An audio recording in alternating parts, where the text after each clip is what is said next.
Hello student, आज हम NCERT की एक्सरसाइज सेकंड करेंगे मैट्रिसेस चैप्टर की। लेकिन उससे पहले हम क्या जानेंगे कि मैट्रिक्स एडिशन कैसे होता है, उसके लिए क्या नेसेसरी कंडीशन होनी चाहिए। दूसरा, किसी भी मैट्रिक्स को अगर हम किसी स्केलर से मल्टीप्लाई करेंगे तो किस टाइप से मल्टीप्लाई करेंगे, दो मैट्रिक्स का प्रोडक्ट कैसे किया जाता है। तो पहले हम इसके बारे में जानेंगे क्योंकि एक्सरसाइज सेकंड टोटली इसी पर बेस्ड है। Addition of matrices, subtraction of matrices, scalar multiplication of a matrix and product of two matrices. तो सबसे पहले हम जानेंगे कि एडिशन ऑफ मैट्रिसेस क्या होता है। तो देखो, एडिशन ऑफ मैट्रिसेस के बारे में बता रहे हैं। Addition of matrices, addition of matrices. तो देखो, टू मैट्रिसेस और वो मैट्रिसेस मैंने ले ली A and B are कॉन्फॉर्मेबल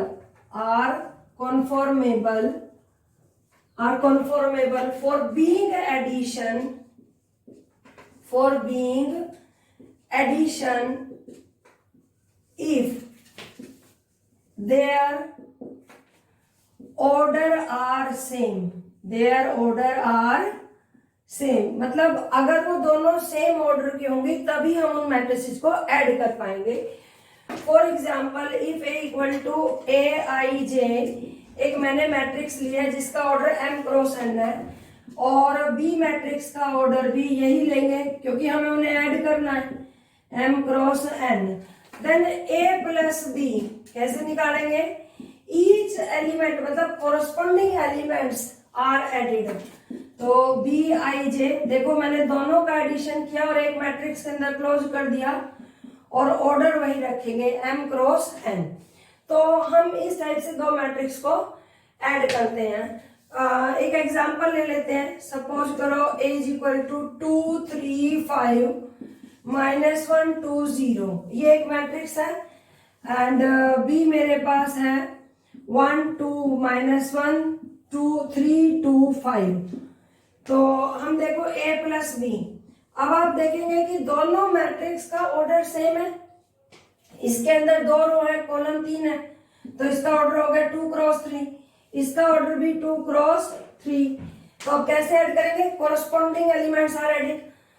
2 plus 1, तो 2 प्लस 1 इज 3, 3 प्लस 2 5, 5 माइनस 1, अब ये एलिमेंट ही -1 है, तो जब हम इनको ऐड करेंगे तो 5 minus 1 that is 4, -1 plus 3 2, 2 plus 2 4, 0 plus 5 5। तो देखो अब इसका ऑर्डर वापस वही आया ना, 2 क्रॉस 3। तो आफ्टर एडिशन ऑर्डर कभी भी चेंज नहीं होता है। तो ये हमारा मैट्रिक्स एडिशन है। अब इसकी प्रॉपर्टीज के बारे में पढ़ेंगे कि मैट्रिक्स एडिशन के अंदर क्या क्या प्रॉपर्टीज होती हैं। तो देखते हैं।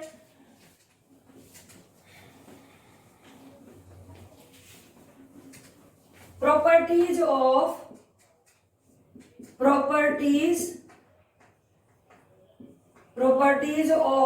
मैट्रिक्स एडिशन क्या क्या प्रॉपर्टी होती है? देखो, सबसे पहले होता है कॉम्यूटेटिविटी। क्या होता है कॉम्यूटेटिविटी? अगर मैं दो मैट्रिक्स को ऐड करूं a प्लस बी, तो वही आंसर आएगा जो b प्लस a आएगा, राइट। लेकिन आपको ये ध्यान रखना कि जो मैं ये प्रॉपर्टी आपको समझा रही हूँ, इनमें ऑर्डर हमेशा सेम होगा। तो कॉम्यूटेटिव लॉ होता है कि matrix addition is always commutative. आप ऐसे भी लिख सकते हो कि matrix addition is always hold commutative law,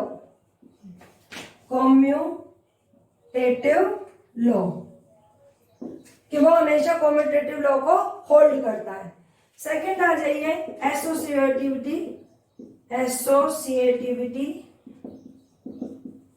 associativity में क्या होगा?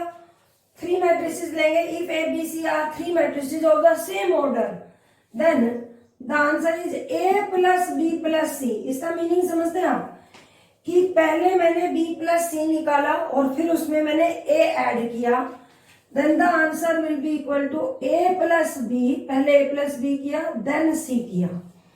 तो matrix addition is always hold associative law. तो आप लिखेंगे कि मैट्रिक्स एडिशन, ये मैं इसलिए लिखवा रही हूं, जब कभी आप थ्योरम करेंगे तो साइड में आपने देखा है ना कि आप रीजन लिखते हो, तो आपको ये स्टेटमेंट लिखनी है।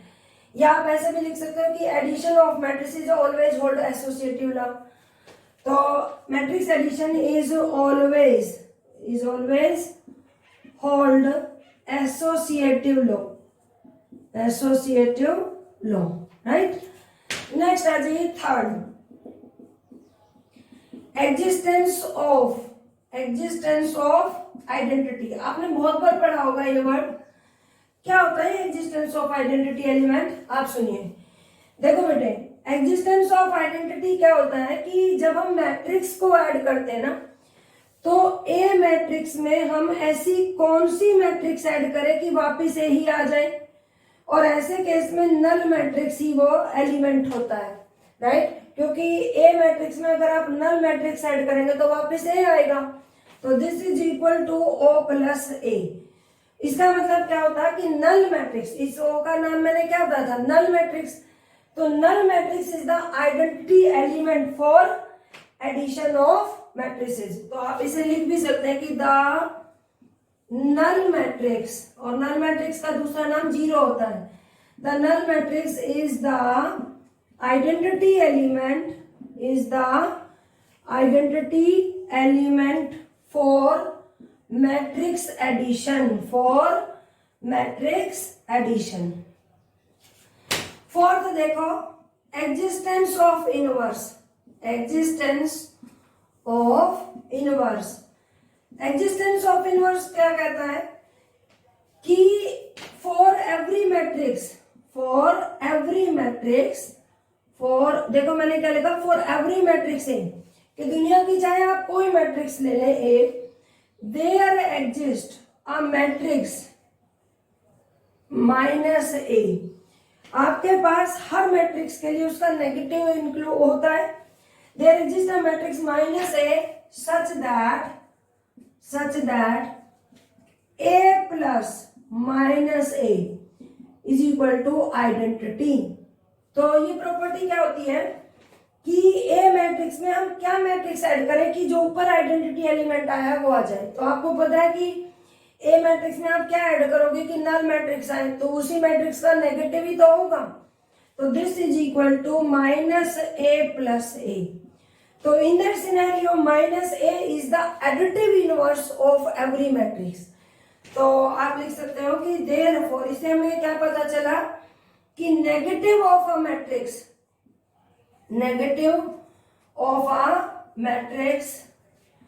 इज द एडिटिव इनवर्स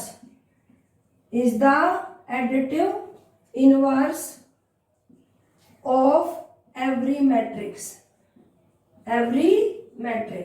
तो आपको समझ आया कि matrix addition always hold commutative law, वो हमेशा कॉम्यूटेटिव लॉ को होल्ड करता है, एसोसिएटिव लॉ को भी होल्ड करता है। एग्जिस्टेंस ऑफ आइडेंटिटी के केस में वहां पर नल मैट्रिक्स होती है, और एग्जिस्टेंस ऑफ इनवर्स के केस में उसी मैट्रिक्स का नेगेटिव होता है, ठीक है। तो ये चारों प्रॉपर्टी एडिशन ऑफ मैट्रिसेस में होल्ड करती हैं। चलते हैं हम नेक्स्ट की तरफ, बढ़ते हैं सेकेंड उसकी तरफ। तो यहां मैंने सिखाया कि multiplication of a matrix bye a scalar, मतलब अगर किसी मैट्रिक्स को हमें किसी स्केलर से मल्टीप्लाई करते हैं तो कैसे करेंगे, that is called scalar multiplication.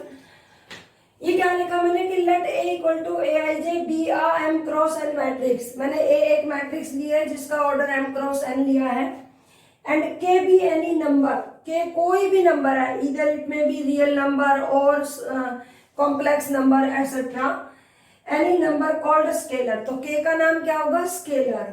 Then the matrix obtained by multiplying, तो जो मैट्रिक्स है उसको जो मिलेगी हमें multiplying every element of A by K. इसका मतलब है कि each and every element of matrix A is multiplied by the scalar K is called the scalar multiplication of a by k and is denoted by, और उसे लिखेंगे कैसे हम, ka. For example कि if a is equal to मेरे पास 1 - 1 3 2 5 1 और 3 9 6, ये एक मैट्रिक्स है and I want to find 2a, तो कैसे निकालेंगे? अब देखो k की वैल्यू यहाँ पर क्या है, 2. That means each and every element of matrix a is multiplied bye 2. तो आप 2 को अंदर ले जाएंगे और हर एलिमेंट को 2 से मल्टीप्लाई कर देंगे. That is called scalar multiplication. तो करवाओ. 2 1 जा 2 -2, 2 3 जा 6, 2 2 जा 4, 2 5 जा 10, 2 1 जा 2, 2 3 जा 6, 2 9 जा 18, 2 6 जा 12. तो इस टाइप से हम स्केलर मल्टीप्लीकेशन करते हैं. अब यहाँ पर -3 होता तो -3 मल्टीप्लाई होता, 1/2 होता तो 1/2 मल्टीप्लाई होता. ठीक है. अब इसकी प्रॉपर्टीज के बारे में पढ़ते हैं कि प्रॉपर्टीज क्या क्या होती हैं. Properties of scalar multiplication. Scalar multiplication. तो देखो पहली प्रॉपर्टी क्या कहती है कि यहाँ पर एक अजम्पशन जरूर होगी कि मैंने ए मैट्रिक्स जो ली है वो aij m क्रॉस n और बी मैट्रिक्स का ऑर्डर भी वही लिया है, bij m क्रॉस n. तो दोनों मैट्रिक्स का ऑर्डर सेम लिया है. अब मैं बार बार नहीं लिखूंगी, इसलिए एक बार लिख दिया है कि अगर k times a plus B, अब देखो a और b के बीच में प्लस साइन आए ना, तो ऑटोमेटिकली उन दोनों का ऑर्डर सेम होना चाहिए. तो अगर किन्हीं दो मैट्रिक्स को ऐड करने के बाद आप उसे किसी स्केलर से मल्टीप्लाई करते हैं, then this is equal to ka plus kb. कि पहले आपने उस मैट्रिक्स को कैसे मल्टीप्लाई कर लिया था और b को भी, और दोनों को तब ऐड किया तो दोनों इक्वल होंगी. सेकंड है कि k और l अगर कोई स्केलर है मेरे पास, ये एक स्केलर है, ये एक और स्केलर है, और अब आप उसे किसी मैट्रिक्स से मल्टीप्लाई कर रहे हैं, then this is also equal to ka plus la. Third देखिए, k times kl of a, मतलब आपने यहाँ पे क्या किया, दो स्केलर को मल्टीप्लाई किया और उसके बाद मैट्रिक्स से मल्टीप्लाई किया. Then this is also equal to कि पहले आपने l से मैट्रिक्स को मल्टीप्लाई कर लिया था और फिर आप k से कर रहे हैं, या l बाहर रख ले, k से पहले मल्टीप्लाई कर लिया हो, तो ये तीनों चीजें इक्वल होंगी. फोर्थ देखिए कि अगर आपको किसी मैट्रिक्स का नेगेटिव निकालना है तो आप उसे क्या करेंगे कि -1 into A, this is equal to, आप हर एलिमेंट को अंदर ले जाएंगे, this is equal to -a. आप इसे ऐसे भी लिख सकते हैं. तो ये कुछ प्रॉपर्टीज है हमारे पास स्केलर मल्टीप्लीकेशन के रिगार्डिंग. अब हम पढ़ेंगे मल्टीप्लीकेशन ऑफ टू मैट्रिसेज, के दो मैट्रिसेज को मल्टीप्लाई कैसे करेंगे. पढ़ते हैं प्रोडक्ट ऑफ टू मैट्रिसेज. तो प्रोडक्ट ऑफ टू मैट्रिसेज क्या होता है, if two matrices are conformable, two matrices are conformable for the product, मतलब हम दो मैट्रिक्स का प्रोडक्ट करने की तैयारी कर रहे हैं, लेकिन हम कंडीशन देखते हैं कि भाई कब उनका प्रोडक्ट पॉसिबल होगा.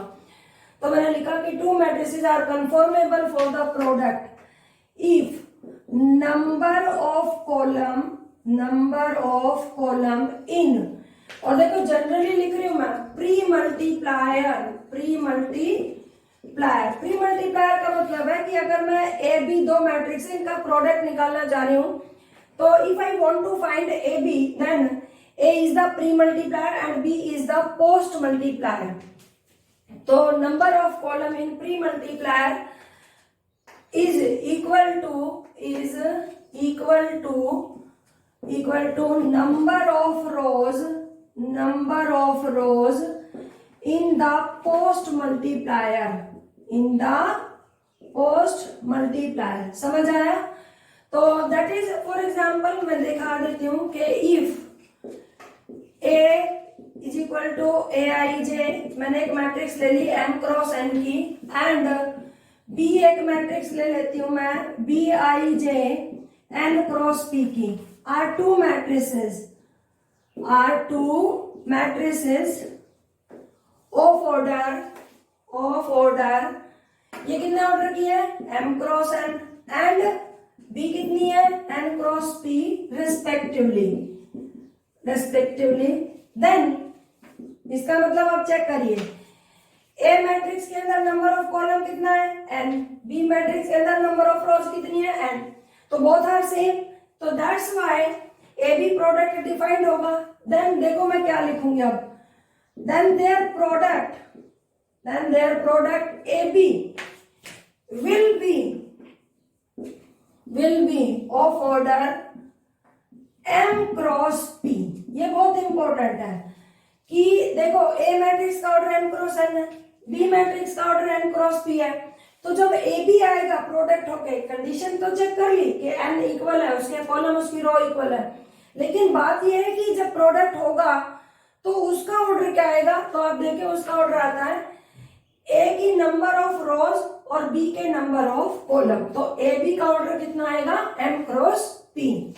आई थिंक यहां तक क्लियर हो गया होगा। अब निकालते कैसे हैं, सपोज करो ए बी मैट्रिक्स आई जे, मैंने लिख दिया आई जे, इसका मतलब हमेशा क्या होता है कि ith row of matrix A multiply होगा jth column of matrix B, where I goes to 1 to m, है ना, क्योंकि ए बी मैट्रिक्स जो मल्टीप्लाई होगी उसका ऑर्डर m क्रॉस p आएगा, तो उसके अंदर रो कितनी होंगी, m, एंड j कितना होगा, 1 to कहां से लेकर p तक। अब आप जरा लिखवाओ ith रो ऑफ ए कैसे लिखवाओगे, ai1 ith रो, सोचो कोई भी रो जब आप लिखते हो तो कैसे लिखते हो, जैसे थर्ड रो लिख रहे हो, a31 a32 a33, और वो तब तक एंड होती है जब उसका कॉलम आता है लास्ट, ai2 ai3, तो ए मैट्रिक्स के अंदर कॉलम कितने थे, n, तो मैं इसको कहां पर एंड करूंगी, ain पर। सिमिलरली अब बी मैट्रिक्स का मुझे jth कॉलम लिखना है, jth, तो कैसे लिखेंगे, b1j b2j b3j, और लास्ट में उसके अंदर कितनी रो थी, n, तो bnj, इस टाइप से। और मल्टीप्लीकेशन कैसे होगी इनकी, जरा आप देखें, इस रो की इस कॉलम के साथ, तो मतलब ये वाला एलिमेंट इससे मल्टीप्लाई होगा, ये वाला इससे होगा, ये इससे होगा, तो ai1 b1j plus ai2 b2j plus ai3 b3j and so on, और ये कहां तक जाएगा, and so on ain bnj। अब अगर मैं इसे समेशन फॉर्म में लिखना चाहूं तो कैसे लिखूंगी, समेशन ai जे की जगह r लिख लीजिए बेशक से, और brj where r goes to, r कहां से कहां तक जा रहा है, 1 से लेकर और n तक, तो ये मेरा प्रोडक्ट हो गया। आई थिंक सबको समझ आ गया होगा, लेकिन मैं अपने बताती हूँ, जब मैं पढ़ती थी तो मुझे ये वाला पार्ट बहुत दिनों तक समझ ही नहीं आया था कि ये है क्या, क्योंकि इट्स थ्योरेटिकल, और जब हम उस एज में होते हैं 12th में तो हमें न्यूमेरिकल पोर्शन ज्यादा बेटर लगता देन थ्योरेटिकल। तो आपको मैं इसका एक एग्जांपल सिखाती हूँ, और वो उसे बहुत इजीएस्ट वे में सिखाऊंगी ताकि आपका प्रोडक्ट कभी भी गलत ना हो।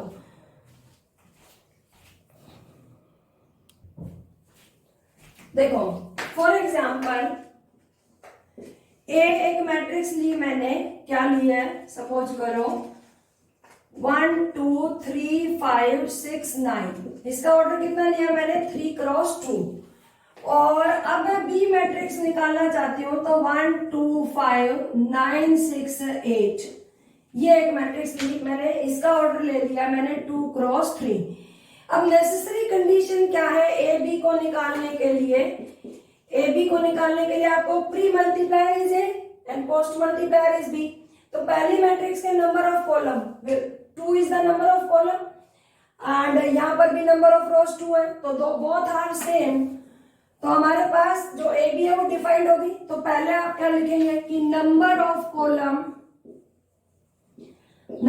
Column in A equal to number of rows number of rows in B. तो इसका मतलब क्या होगा, A B is defined, A B क्या होगा, डिफाइंड होगा। और ए बी का ऑर्डर कितना होगा, तो 3 cross 3 end of order 3 cross 3, right. तो अब जरा निकालेंगे, तो देखो कैसे निकालेंगे।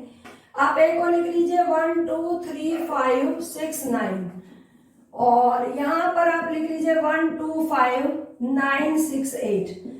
अब देखो अभी अभी मैंने आपको बताया कि जो ए बी आएगा वो किस ऑर्डर का आएगा, 3 क्रॉस 3 का।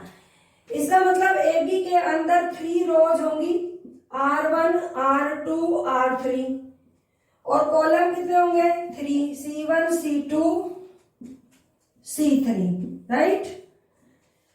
अब ऐसा अगर आप करेंगे तो आपसे कभी गड़बड़ नहीं होगी। आपको पता है यहां देखो आप किसकी मल्टीप्लीकेशन होगी, मैट्रिक्स ए की R1 की C1 के साथ, मतलब ये R1 है, इसकी किसके साथ होगी, कॉलम नंबर 1 के साथ।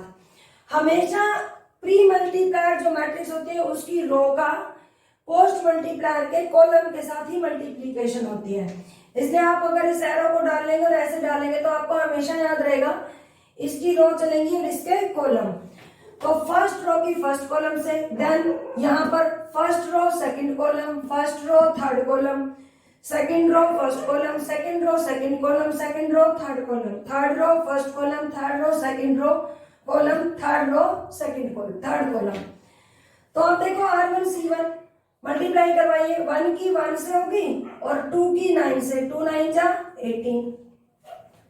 यहां पर जब इसकी करेंगे R1 की C2 से तो 1 2 जा 2 और 2 6 जा 12, 1 5 जा 5 एंड 2 8 जा 60। सिमिलरली यहाँ पर किसकी होगी, अब R2 चलेगा, R2 पहले C1 से होगा, फिर C2 से, फिर C3 से। तो 3 1 जा 3, 5 9 जा 45, 3 5 की 2 6 से, 3 2 जा 6 प्लस 5 6 जा 30। नेक्स्ट 3 5 जा 15 एंड 5 8 जा 14। अब 6 9 की फर्स्ट कॉलम से होगी, 6 1 जा 6 प्लस 9 9 जा 81, 6 2 जा 12 प्लस 9 6 जा 54, 6 5 जा 30 प्लस 9 8 जा 72। तो अब आप इसको ऐड कर लेंगे और ये आंसर आपका ए बी आ जाएगा। 19 14 21 48 36 55 एंड 87 66 और 702।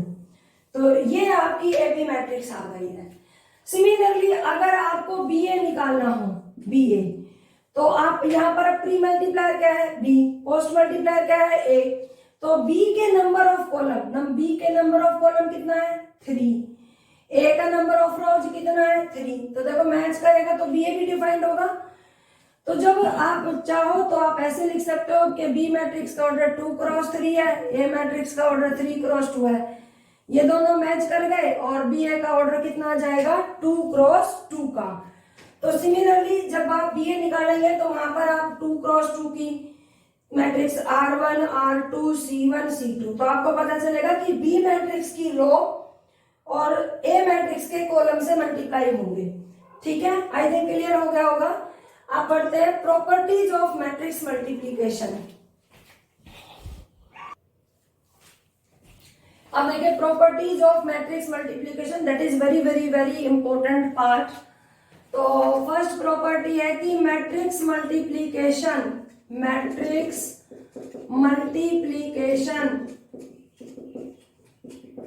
क्या कॉम्यूटेटिव लॉ को होल्ड करता है। तो आप लिखेंगे कि need not hold commutative law. जरूरी नहीं है कि मैट्रिक्स मल्टीप्लीकेशन कॉम्यूटेटिव लॉ को होल्ड करे। आप देखो कैसे कि आपको मैंने अभी भी एक एग्जांपल सिखाया था कि ए मैट्रिक्स का ऑर्डर मैंने जो लिया था वो कितना लिया था 3 क्रॉस 2 और बी मैट्रिक्स का ऑर्डर लिया था मैंने 2 क्रॉस 3। तो आप देखेंगे कि जब मैंने ए बी निकाला तो ए बी का ऑर्डर आया 3 क्रॉस 3। आप बी ए का ऑर्डर निकालेंगे तो ऑर्डर आएगा 2 क्रॉस 2। तो आप इस केस में ही देख लीजिए कि दो मैट्रिक्स यहाँ पर इक्वल, तो जब चेक करेंगे इनका तो ऑर्डर भी सेम नहीं है, ठीक है। तो ए बी का ऑर्डर 3x3 और बी ए का ऑर्डर 2x2, और जबकि मैंने इक्वल मैट्रिसेस बताई थी कि two matrices will be equal if their order are same and corresponding elements are same. यहाँ तो पहली ही कंडीशन में आउट हो गया है वो, इनका ऑर्डर भी सेम नहीं है। लेकिन ऐसा नहीं है कि वो कभी भी इक्वल नहीं होते हैं, ठीक है। मतलब बहुत सारे केस ऐसे हैं कि आप ए बी निकालेंगे तो वो बी ए के इक्वल आएगा, लेकिन मोस्टली केस में ए बी जरूरी नहीं है बी ए के इक्वल आए, तो वो कभी होल्ड करता है और कभी होल्ड नहीं करता है। तो मतलब मे और मे नॉट बी इक्वल की कंडीशन है यहाँ पर। तो आप लिखेंगे कि matrix multiplication need not hold commutative law. उसे हम चेक करेंगे कि कहाँ वो होल्ड करता है, कहाँ वो होल्ड नहीं कर रहा है। सेकेंड, बट आप देखेंगे कि matrix multiplication always hold associative law, ठीक है। If matrix multiplication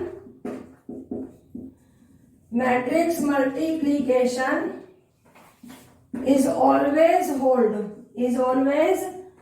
hold associative law। हमेशा क्या होगा, एसोसिएटिव लॉ को वो होल्ड करेगा। मतलब अगर हमारे पास a of bc this is also equal to A B of सी।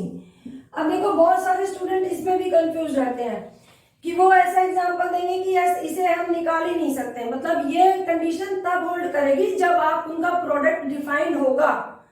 मतलब ए बी सी तीन मैट्रिक्स ऐसी ली जाएंगी जिनका ऑर्डर ऐसा हो कि आप ए बी सी निकाल पाए, ए ओ बी सी और ये, तो हमेशा वो एसोसिएटिव लॉ को होल्ड करती है। थर्ड देखिए, हमेशा matrix multiplication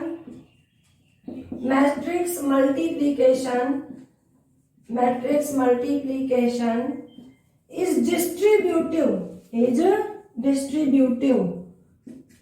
over matrix addition। मतलब देखो मैंने क्या बताया, कॉम्यूटेटिव लॉ में कभी होगा कभी नहीं होगा। Matrix multiplication did not hold commutative law, but matrix multiplication always hold associative law. और इसे डिस्ट्रीब्यूटिव प्रॉपर्टी कहते हैं कि मैट्रिक्स का multiplication is distributive over matrix addition. That is A matrix का प्रोडक्ट बी प्लस सी के साथ, this is equal to A B plus A C, या A plus B of C, this is equal to A C plus B C. तो ये हमेशा hold करता है हमारे पास, ठीक है। तो matrix multiplication always distributive over matrix addition. अब है बात आइडेंटिटी। तो आइडेंटिटी के केस में क्या होगा कि if A is any matrix, अगर आप कोई भी मैट्रिक्स ए लेते हैं, ए आई जे, जिसका ऑर्डर एम क्रॉस एन है, तो अगर आप आई ए निकाल रहे हैं, आइडेंटिटी मैट्रिक्स में आपको बता चुके हो, ठीक है। A square matrix is said to be an identity matrix if all the diagonal elements are 1 and non diagonal elements are 0। तो अब देखो कोई आइडेंटिटी मैट्रिक्स इससे मल्टीप्लाई होगी, तो अगर मैं उस आइडेंटिटी मैट्रिक्स को प्री मल्टीप्लाई करूंगी तो वो एक ही शर्त पे होगी कि आइडेंटिटी मैट्रिक्स के नंबर ऑफ कॉलम इसकी नंबर ऑफ रोज के इक्वल होने चाहिए, और यहाँ नंबर ऑफ रोज m है और आइडेंटिटी मैट्रिक्स स्क्वायर मैट्रिक्स होती है, तो मैं आइडेंटिटी मैट्रिक्स को I ऑफ m लिखूंगी कि ये m क्रॉस m ऑर्डर की है A। और आप चेक करना, आइडेंटिटी मैट्रिक्स से मल्टीप्लाई होने के बाद वापस वही मैट्रिक्स आ जाती है। ऐसा रियल नंबर में भी होता है, जब आप रियल नंबर में मल्टीप्लाई करते हैं किसी भी नंबर को, तो 1 से मल्टीप्लाई होने के बाद वो नंबर वही आ जाता है। तो मैट्रिक्स के केस में वही काम आइडेंटिटी मैट्रिक्स करती है कि आइडेंटिटी मैट्रिक्स से कोई भी मैट्रिक्स मल्टीप्लाई होगी तो वही ए मैट्रिक्स दे देगी। तो I m A is equal to A is equal to A of, अब मैंने आइडेंटिटी मैट्रिक्स को पोस्ट मल्टीप्लाई किया है, तो इन दैट केस ए के number of column what is n, this is n।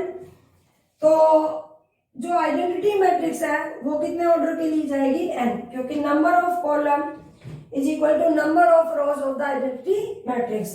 तो आप देखेंगे कि ये वापस यही आ जाता है, ए ही आ जाता है, चाहे इस केस में निकालें या इस केस में निकालें। तो in that case identity matrix is the identity element of matrix.